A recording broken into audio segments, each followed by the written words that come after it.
ආයුබෝවන් සුබ දවසක් වෙන්න කියලා ප්‍රාර්ථනා කරනවා ඔයාලා හැමෝටම. ඔයාලා මේ එකතු වෙලා ඉන්නේ එළවලු මල්ල YouTube channel එකත් සමගයි. අද 2026 මැයි මාස 15 වනදා. ඊයේ දවසට සාපේක්ෂව අද දවසේ දඹුල්ල වෙළඳ පොලේ එළවලු මිල කෙසේ වෙනස් වුණාද කියලා දැන් අපි සොයා බලමු. channel එකට අලුත් කෙනෙක් නම් channel එක subscribe කරලා අපිත් එක්ක එකතු වෙන්න කියලා ආදරෙන් ඉල්ලනවා. එහෙනම් අපි යමු වීඩියෝවට. මෙන්න මේ විදිහට තමයි ඊයේ දවසට සාපේක්ෂව අද දවසේ අපගේ එළවලු මිල වන්නේ. ගෝවා රුපියල් 80ත් 110ත් අතර. මල් ගෝවා රුපියල් 580ත් 600ත් අතර. බෝංචි රුපියල් 350ත් 400ත් අතර. ලීස් රුපියල් 180ත් 220ත් අතර. කැරට් රුපියල් 180ත් 210ත් අතර. බීට් රුපියල් 200ත් 250ත් අතර. තක්කාලි රුපියල් 350ත් 380ත් අතර. රාබු රුපියල් 80ත් 110ත් අතර. නෝකෝල් රුපියල් 250ත් 350ත් අතර. කැකිරි රුපියල් 50ත් 80ත් අතර.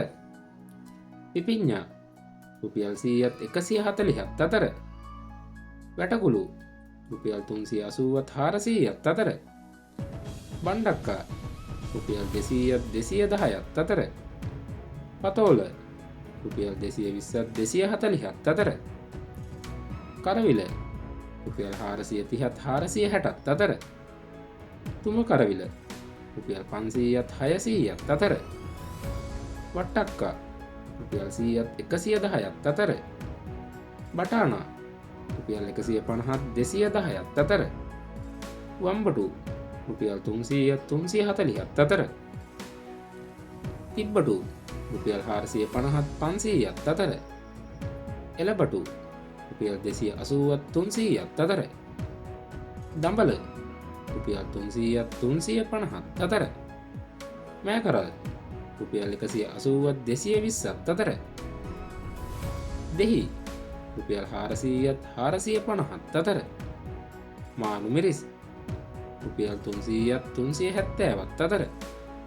අමු මිරිස් රුපියල් 100ත් 180ත් අතර. පියලි මිරිස් රුපියල් 900ත් 910ත් අතර. නයි මිරිස් රුපියල් 450ත් 500ත් අතර.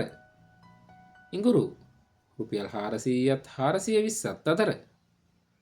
කහ රුපියල් 170ත් 180ත් අතර. ආනයනික ලොකු ලුණු රුපියල් 150ත් 160ත් අතර. ආනයනික අර්තාපල් රුපියල් 130ත් 140ත් අතර. සුදු ලුණු රුපියල් 300ත් 320ත් අතර. ඔන්න ඔය විදිහට තමයි ඊයේ දවසට සාපේක්ෂව අද දවසේ අපගේ එළවලු මිල වන්නේ. අද දවසේත් එළවලු වල සුළු වැඩිවීමක් සිදුව තිබෙනවා. එහෙනම් හෙට දවසේත් මේ වගේ වීඩියෝ එකකින් නැවත අපි හමු වෙමු. ඔබට සුබ දවසක් වේවා.